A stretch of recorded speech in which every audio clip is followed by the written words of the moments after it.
up, guys? So last time we were getting ready to go to Texas 2K with our red Huracan. That car, as everyone knows, is a stock motor, was a stock manifold built transmission car that broke the half-mile record last year. Unfortunately, we went out to Texas 2K, and in our first qualifying run, what happened was when we went to Texas, this happened to our stock manifold. If you're unaware, Huracans, obviously, they're not boosted from the factory on a stock manifold. Eventually, they'll let go.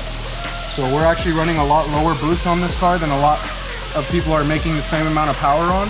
It just eventually let go from stress and being raced and just being driven the way a race car was meant to be driven. And eventually the stock one, even without touching boost, let go. So we have our billet manifold here, and this was made as a three-piece design to mimic the stock manifold as close as possible. So if you'll see on the lower runners, we still have our velocity stacks in here to help bring air into our intake ports. And obviously the top is one big piece, but it's the same shape as the stock manifold. So it's gonna be as clean as possible when it comes to the way it sits in the car. You know, obviously when you look into your engine bay, personally, OEM Plus is the way to go on everything. As close as we can get to factory while keeping the maximum performance possible is what we try to do here. And this manifold is exactly what we're looking for in terms of a Huracan manifold and R8 manifold. And yeah, it's gonna do great. Should take all the boost. It's nice. Machine work is phenomenal. If you look down the lower runners, they're nice and clean, nice and smooth. Just a really, really good machine work. And this machine surface is nice and it's gonna do a great job sealing. We're still gonna be using our gaskets that we put under the manifolds to help keep the O-rings up in place once the manifolds tighten down and keep it from flexing out with boost. Yeah, now all we gotta do is transfer all of our vacuum setup and our meth and throttle bodies and injectors and throw it in the car and she'll be good to rip again.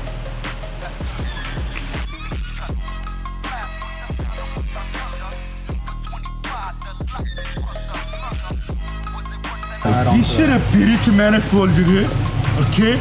We make it here in China. Oh, it's not made in China, bitch. Made in the motherfucking USA. You know what I'm saying? Made in the motherfucking USA, motherfucker. Look who just jumped up on the scene. Pocket full of green, but the leather and all. I beat that nigga named Jamal. Macking hoes in the tight clothes with pretty toes. Kicking flows for all the rowdy bros, and it goes. Look, 1-2 to the break of 1995. Jamal representing, keep it live. It don't matter how I come on this phone floor tracks with raps. We bout to still make snacks. We got bitches for days, bitches it pays. Damn shit changed since back in the day. In my mouth is where the blunt stays blazed. Then I get dazed, thinking a phrase to amaze. I'm getting busier, leaving hoes dizzier than they ever been with the grown men. Izzier, straight loony type of nigga that to drop the temperature. Bitch, I ain't really into all the tramp. What are we doing with the Porsche, bro? Kind of blow it up. The usual, you know what we do here? Blow shit up, according to some people. Those people don't survive for too long, though. You know what I mean? They get blown up, tucked away, 6 feet under. Sometimes we double that by 12 feet, so you really can't find them. But yeah. So we're gonna turn up the juice on this thing a little bit, see what it can do. Nothing crazy, just a stage 1 tune. The funny thing is this used to be one of our cars, and my partner Chris actually bought this car brand new, and then he ended up listing it for sale, and it's sold out in Utah. And this little kid, good little kid, I like him a lot. So little kid Pat ended up buying the car, and the car ended up falling back into my hand. So we had tuned it in a certain way that we wanted when we were driving it. So we're gonna make a couple little changes for Pat, and then that's pretty much it. Wrap it up and give it back to him, and let him have fun with it. You know, it's a badass car, Miami blue. Hard to find this car, hard to find this color. You know how rare this stuff is now. So we're gonna make some noise with it, give it some juice, and then give it back to Pat so he can go have some fun and enjoy his car.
trying to stop the come up and get done up. Put your guns up, I blaze your buns up when I rock the spot. Niggas, they all stiff when the red. It's doing top secret things to you. It's a high-tech system. It's absolutely not what this is for. Alright guys, so we're working on our F8 a little bit more here. I believe we have shown this before. This is our fuse box that we use for our builds to just simplify everything pretty much. So instead of having, let's say I have, for example, on this F8, 3 components that I'm trying to power and I want to put them on a relay, you just throw one of these boxes in there and all you have in there is one box and one relay, as opposed to 3, 4, 5, 6 different relays powering all your different components. So you have one relay triggering the box, and then this box has 8 relays in it. I don't see myself using more than 8 relays on a car, but if we ever need it, we have 8 of them. This is a Dorsch connector, 2-pin. You're gonna start seeing these more. These are 4 pins of the same connector. So what we're trying to do here is to basically take every component that we're adding to the car, put them in a similar area if we can. Obviously there's certain things we're not going to be able to put, you know, wherever we want, but try to put everything in the same sort of area so we can have one wire harness that plugs in to our fuse box here and just distributes to all our different components that are there. So, you know, it's one harness with different connectors going to our meth kit, you know, our AC switch, our water pump, everything that we're trying to power in this car. You know, obviously most of it is cooling.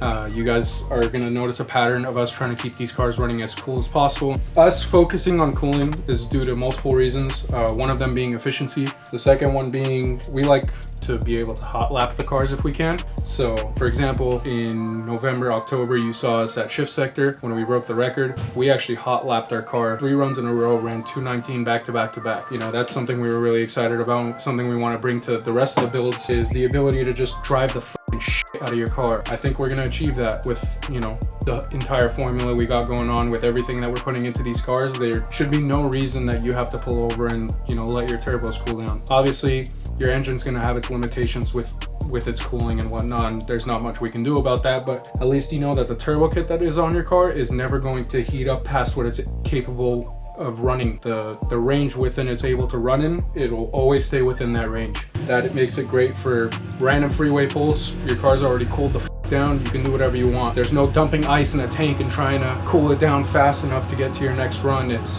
taking a little bit of water out, dumping 1 bag of ice in there, being like, fuck it, that's enough, and just going out for your run. So all of this should be a nice clean install and keep the car running as cold as possible for as long as possible and for as many times as we want, you know, within a race day. Yeah, the more runs you get, the more chances you get at that record. So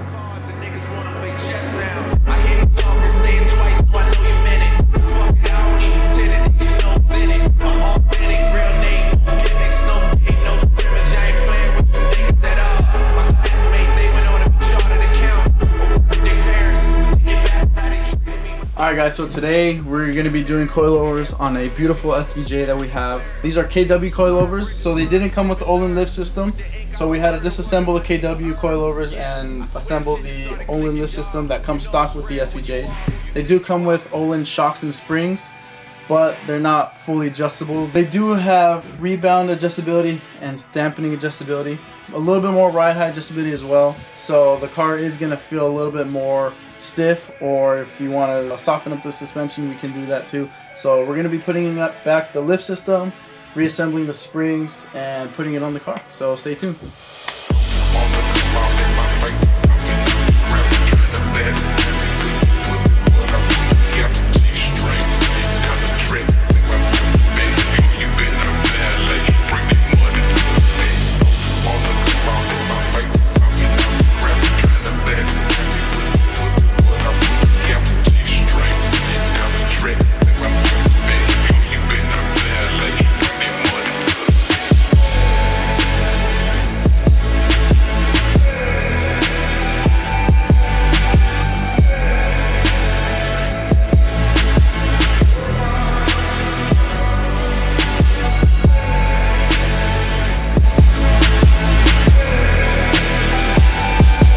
Marking it just so I can see how many turns I can turn the spring perch so it can adjust the ride height.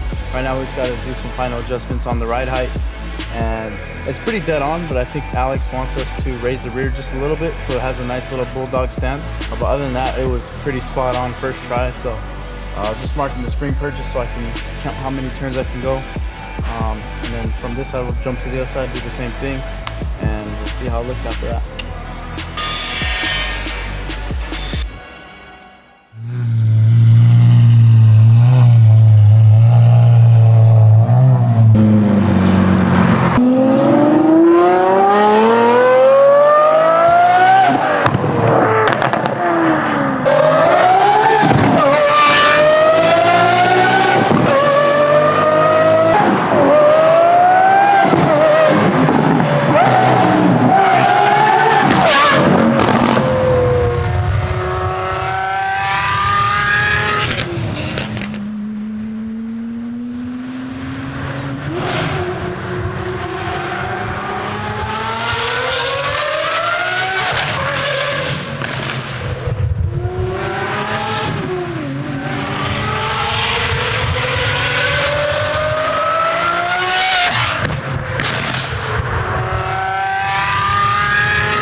Hey, what's up guys? So we got this beautiful SVJ behind us, really nice color. I love orange, and there's a really, really special orange. All the metal flake in it looks amazing. This car came down to us to get our full F1 system. As everybody knows, we keep pumping these out like they're nothing, but we did a lot more stuff to this car aside of the F1 system. We got our wheels on this car with the full Dymac barrel. This is our design. This is a wheel that I designed, and it gets cut by AL13, but it's only sold through us. You can only buy it through us. It's my proprietary design. It got our Dymac wheels with our centers, and then it's got a full Novatec body kit on it. So we got all the Novatec carbon added to it. We also did a full Novatec /KW coilovers on this car. The reason we went with the full coilover is because when we usually do the Novatec springs to lower these cars, street driving becomes really, really harsh. On the freeway, it's nice and smooth, but when you're driving it on the street, it gets really, really bumpy. And our customer didn't want to have that bumpiness, but he wanted to be able to, you know, lower the car, make it look nice and dumped and make it look mean. So we wanted to put the KW setup on it. We put the KW setup, we've adjusted all the suspension, drove the car around. I mean, it drives almost as smooth as stock, I could say, for being as low as it is. And everything came out really nice. This car came out beautiful. And today we're delivering it to our customer so he could go out, enjoy it, and have some fun.